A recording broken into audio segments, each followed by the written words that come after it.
सबसे पहले तो मैं ये बोलना चाहूँगी कि आधा हिंदी आधा मराठी है और कुछ गलती हो गया तो माफ़ कर दो। और सबको दिवाली की शुभकामनाएं मेरी तरफ से। मेरा नाम लता माने है और मैं कर्नाटक की रहने वाली हूँ। और मैं जब से मैं घाटकोपर में आई हूँ तब से बताना चाहती हूँ, यहाँ पर घाटकोपर के सदस्य भी है और कोई भी है। जब मैं बम्बई में आई तो मेरा खुद का आदमी मेरे को बाजार में बेच के चला गया था, ना तो मेरे पास बच्चे थे ना कुछ थे।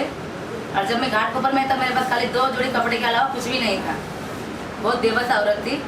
और घाटकोपर में रेल पटरी की बाजू में मैं सेक्स वर्कर काम करती थी, यानी मैं धंधा करती थी। जब मेरे को बम्बई से एक आदमी घाटकोपर लेके आया, उसी से मेरे को 2 बच्चे भी हो गए और मैं वहीं धंधा करती थी। कम से कम 4 साल धंधा करने के बाद में वहाँ पर विजय क्रीड़ा मंडल बोल की संस्था खुली स्टार्टिंग में नित्यानंद नगर में। वहाँ पर मेरे को पीएचडी के काम के लिए बुलाया गया, लेकिन मैंने सोचा कि मैं काम करूँगी तो मेरे को पगार नहीं मिलेगा और जब यहाँ कमाती हूँ तो मेरे को ज़्यादा पैसा मिलता है। इसके लिए मैंने इनकार कर दिया काम करने के लिए। मेरे काम नहीं करना है, मेरे को धंधा करके खाना है। तो आगे चल के मेरी अंदर की आत्मा जागी और सोचा कि मेरे को 2 लड़की है और उनके लिए अगर मैं धंधा ही करते रहूँगी तो उनका भविष्य कैसा होएगा। ये सोच के मैं मजबूरन काम पे लगी। 2-3 महीना काम करने के बाद वापस मैंने काम छोड़ा, क्योंकि मेरे को पगार परवड़ता नहीं था और घरवाली का कर्जा था। घरवाली को कमा के देने के बगैर वो घर में रहने को जगह नहीं देती थी। इसके लिए मेरे को वापस काम छोड़ के धंधे पे आना पड़ा।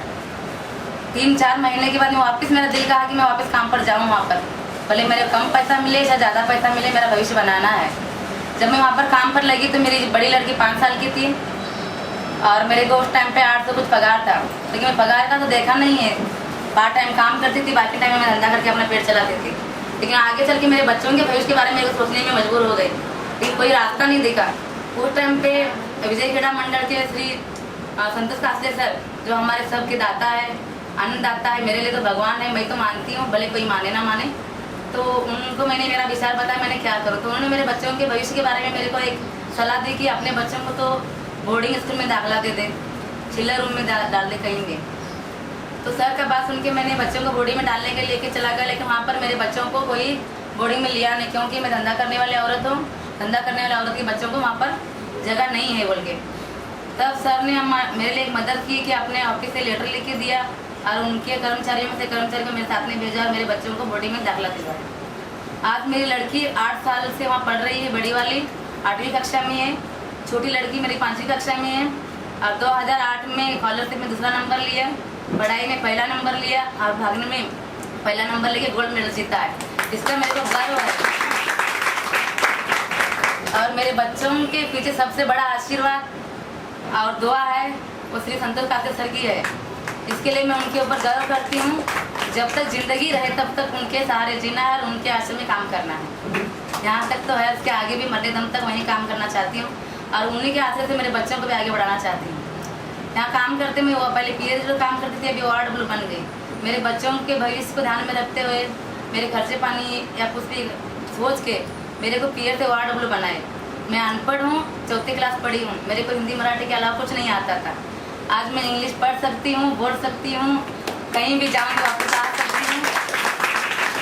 इसका पूरा श्रेय भी कास्ले सर को जाता है, क्योंकि वहाँ मैं काम पे गई तो उन्होंने मेरे को पढ़ना लिखना सिखाया। उनके कर्मचारी ने पढ़ना लिखना सिखाया। हमको तो पता नहीं था कि घाटकोपर वैतापाड़ी के अलावा कोई एरिया नहीं देखा था। आज मैं इस शहर के या कोई महाराष्ट्र के किसी कोने में भी अगर रहूँगी तो वापस मेरे घर में बच्चों के पास आ सकती हूँ। इसका श्रेय भी सर के ऊपर ही जाता है। और हम लोग इतना मजबूर था कि हम अपने बलबूते पे जी नहीं सकता था, कि हमारे ऊपर किसी का हक था, किसी का अधिकार था कि हम अपनी मर्जी से जी नहीं सकते थे। कि जीने का तरीका कैसा है ये हमने सर से सीखा है। और सर ने हमको एक आइडिया दिया कि आप एक महिला बचत घर तैयार करो। तो उसके लिए हमको कोई मालूमात नहीं थी, कोई ट्रेनिंग नहीं थी, कुछ भी पता नहीं था। तो ये सब हमको हमारे सर ने अपने पैसे खर्चा करके हमको ट्रेनिंग दिलाई। जैसा ज्वेलरी बनाना है, गले का हार बनाना है, हाथ में चूड़ी बनाना है, परफ्यूम बनाना है, खाना बनाना है, इसके लिए भी आइडिया सर ने दी है। तो बचत घर तैयार करना कैसे है, इसके लिए कौन तैयार होंगे, क्योंकि बाजार में तो औरतें बहुत पैसा कमाती है और 50 रुपये के पीछे कोई आएगी नहीं। बचत घर में किसी को फायदा होएगा नहीं, ये सोच के हम बचत घर तैयार करने के लिए कम से कम हमको साल भर लगा। उसके बाद में सर ने हमको बताया कि बचत घर तैयार करने में क्या फ़ायदा होता है, उससे तुमको क्या मिलेगा, आगे चल के तुम कहाँ से कहाँ पहुँचोगे, तुमको जीने की उम्मीद जाग जाएगी। तो ऐसे मजबूरी में हम सबको समझा कि 10 औरतों को तैयार। सॉरी मेरी तबीयत खराब है, थोड़ा खांसी आती है बीच में, गलत मत समझ लें। तो 10 औरतों को तैयार किया, हर महीना 50 रुपये जमा करने के लिए बोला। अब जितनी बचत गढ़ में औरतें हैं तो कोई सब मेरे जैसी केपी बहन है, सब धंधा करने वाली है। और हर किसी को मैं ये चाहती हूँ जैसा मैं उस दलदल से बाहर निकल गई तो सब लोग बाहर निकले, ये मैं तमन्ना रखती हूँ उनके लिए। तो हर महीना हम 50 रुपये जमा करते हैं।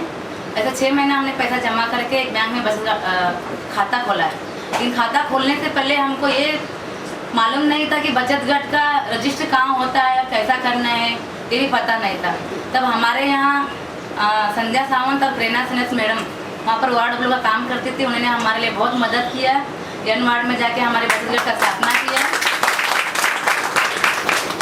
और उन्होंने जितना हमारे लिए मदद किया कोई अपने भी नहीं कर सकते हैं। इसके लिए उनका मैं शुक्रगुजार हूँ और धन्यवाद करती हूँ। और एक बात कि वहाँ पर स्थापना करने के बाद में हमको पैसा कहाँ जमा करना ये सोचने लग गया। तो हमने 2-3 बैंक में गया तो वहाँ पर हमारे बैंक का खाता नहीं खुला, कि बोला आप धंधा करने वाले औरत लोग हैं, आपका खाता वहाँ पर खुलेगा नहीं। तो उस टाइम पे हम ये सोचा कि बचत गढ़ तैयार करके फ़ायदा क्या, जब हमारा कोई बैंक का बचत गढ़ का खाता ही नहीं खुलेगा। तो बैंक ऑफ इंडिया में गया तो वहाँ के कर्मचारियों ने, मैनेजर ने बोला कि धंधा करने वाले औरतों का बचत गढ़ नहीं बनता है, वहाँ पर खाता नहीं खुलता है। इसके लिए परेशानी हो गई। तो हमने सर को बताया तो सर ने इसके बारे में हमको समझाया, मीटिंग लेके बताया कि क्या करना है क्या नहीं करना है। तो सर ने लेटर लिख के दिए। कम से कम 2-3 महीना लगातार हम बैंक ऑफ इंडिया में जाते रहे और सर ने लेटर पे लेटर देते रहे। आखिर में सर ने जिस से वही बैंक में हमको बचत गढ़ का खाता खोल के दिया। इसके लिए मैं सर का धन्यवाद करती हूँ। और आज उसी बैंक से हमको 2.5 लाख का लोन मिला है।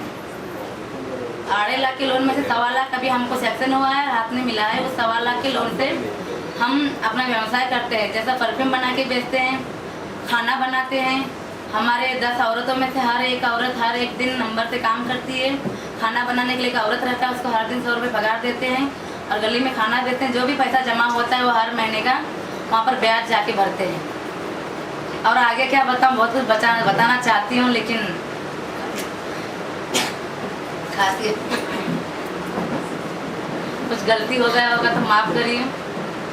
और एक बात बोलना चाहती हूँ, जैसा हमने बचत गढ़ खोला है, हमारा बचत गढ़ अच्छा चल रहा है, ऐसा सब खोलेंगे तो बहुत अच्छा हो जाएगा। और मैं ये चाहती हूँ खाली बॉम्बे में नहीं, पूरे महाराष्ट्र में दिशा महिला बचत गढ़ का नाम होना चाहिए। और ये करने का हिम्मत मैं रखती हूँ और मेरा दिल कहता है कि हम ये करके बताएंगे। बस इतना बोल के बता लेती हूँ।